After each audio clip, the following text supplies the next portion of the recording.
these past few days have been hell. Not that any time since the outbreak started 6 months ago hasn't been terrible, just these were the worst. A few days ago we received a radio transmission from a place known as the Maroon Zone. Seems that a group of survivors, I believe maybe 50 of them, had managed to isolate themselves in a building with enough supplies to last a little while. And they've just been fighting off those things ever since.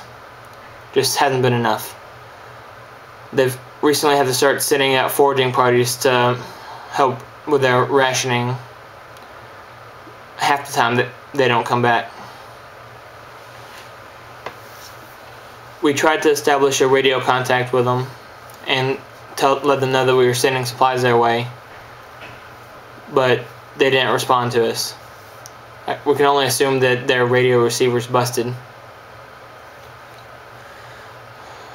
The general ordered a plane to head that way and drop some supplies off with a working radio so we can actually establish real contact with them. While he was there, the pilot decided to do a quick recon of the area and found the situation to be dire. There are several thousand undead in the area, and more just kept pouring through. We decided to send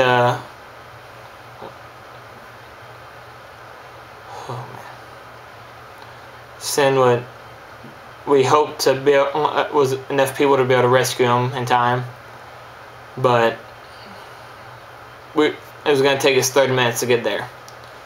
We told the survivors to get to a building that we saw with a helipad and barricade themselves in there and try and hold them all off until we can get there. 10 minutes into the trip, we received contact that the survivors had managed to make it, but the zombies followed them all the way, and they lost half their number there before they even got to the building. They tried to keep the door barricaded, but they managed to break through from sheer force in numbers. Oh man. These next 15 minutes had to have been the worst of my life. I wanted to cut my ears off to prevent myself from hearing the screams of the dying. It seemed like, to them, it must have seemed like every time they'd kill one, another one would pop up 30 seconds later. By the time we got there, it was all over. Silence reigned. We could see where the last survivors had made their last stand, as they were up against the wall, surrounded by over 300 bodies. We've decided to send a convoy tomorrow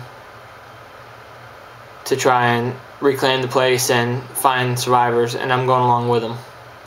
Hopefully we can make some sense out of this whole mess and maybe bring some good from this fiasco. Signing off.